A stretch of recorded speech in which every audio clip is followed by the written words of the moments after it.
तो अभ्यानंद जी, सबसे बड़ा इल्जाम आप पर यह है कि जब आप डीजीपी रहे बिहार के, 2012 में आप डीजीपी थे, जून महीने में रणबीर सेना के सुप्रीमो ब्रह्मेश्वर मुखिया की हत्या कर दी गई थी आरा में। अब ब्रह्मेश्वर मुखिया कौन?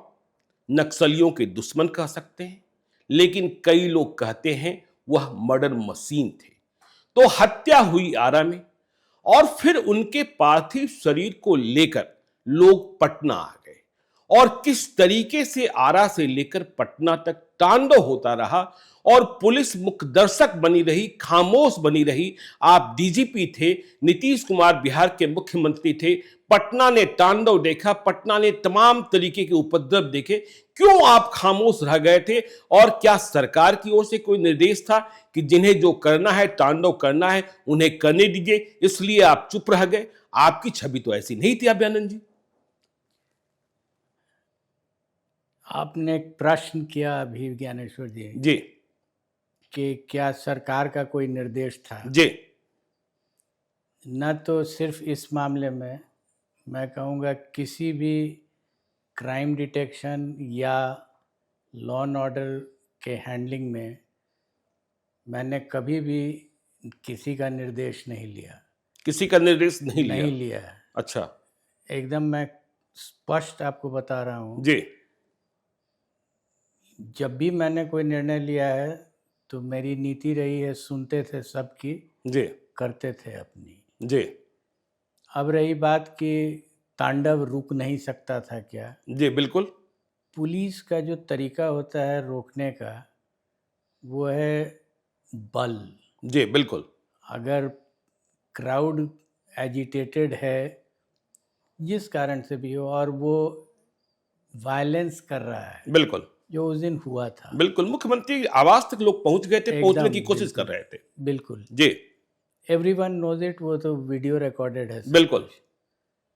तो मेरे मन में ये बात थी कि अगर मैं बल इस्तेमाल करूंगा तो उसका परिणाम क्या होगा। जी ये मैंने अपने आप से पूछा था। दो प्रश्न था, एक कि बल इस्तेमाल करूंगा तो होगा क्या, बिल्कुल, और दूसरा कि बल को नहीं इस्तेमाल करने का निर्णय मैं ले सकता हूं कि नहीं। जी क्योंकि ये मेरा निर्णय था एज डीजीपी, तो इसका जो लीगल एस्पेक्ट है वो भी मेरे मन में क्लियर हो गया था कि I have the authority, because जिस सेक्शन की मैं आज आपके सामने चर्चा करूंगा वो सेक्शन पुलिस एक्ट का है, जी and it has never been used. The section is DGP is the magistrate for the whole state of Bihar. अच्छा, ये एक सेक्शन है जी जिसकी जो है, और सब लोग पढ़े होंगे, लेकिन किसी ने ना तो ध्यान दिया और न ही इसको इस्तेमाल किया। I used it. अच्छा, आई टुक माई डिसीजन कि मैं जब तक मैं नहीं कहूँगा तब तक लाठीचार्ज या फायरिंग नहीं होगी। आपने कह दिया? एकदम। अच्छा, हमने कहा था, हमने अपने सीनियर एसपी को कहा था, जी और सीनियर एसपी ने ये पास ऑन कर दिया। मैजिस्ट्रेट्स का डेप्यूटेशन था, जी तरीके से मैजिस्ट्रेट अपनी तरफ से निर्णय ले सकता था। वो अगर बेली रोड से क्रॉस कर रहा है तो वहाँ कुछ वायलेंस हुआ तो he is the magistrate incharge, ex जो भी थे। बिल्कुल।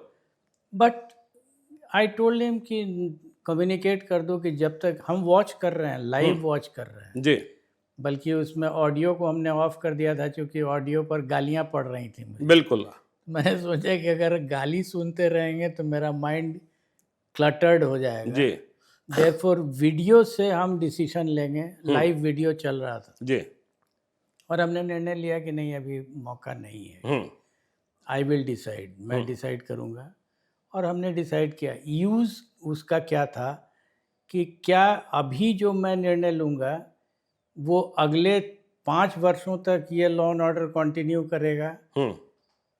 एक बार अगर लाठीचार्ज वहाँ हो जाता है या फायरिंग हो जाती है, किसके जो प्रोसेशन जा रहा था उस प्रोसेशन में भी इलीगल मूवमेंट्स हो रहे थे, इलीगल आर्म्स भी थे। इलीगल आर्म्स थे। ये हमको मीडिया ही के लोगों से जानकारी मिली। बिल्कुल। तो मुझे ये क्लियर हो गया था कि अगर हम एक राउंड फायर करेंगे तो उधर से कितने राउंड फायर हो जाएंगे और कौन किसकी गोली से मरेगा ये पता नहीं चलेगा। जी।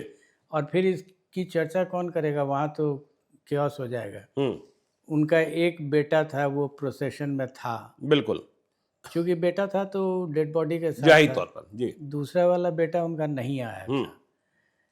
आई न्यू कि अगर ये भागा वहाँ से हम्म, तो हम इस डेड बॉडी का क्रीमेशन कहाँ से कराएंगे? कोई मूर्ति थोड़ी है कि हम विसर्जन करा देंगे इसका। जी।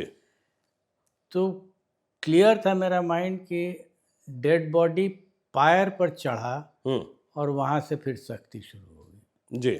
क्योंकि उसके बाद तो आप डेड बॉडी को नहीं ले जा सकते। हम्म, हम्म, और हुआ भी वही।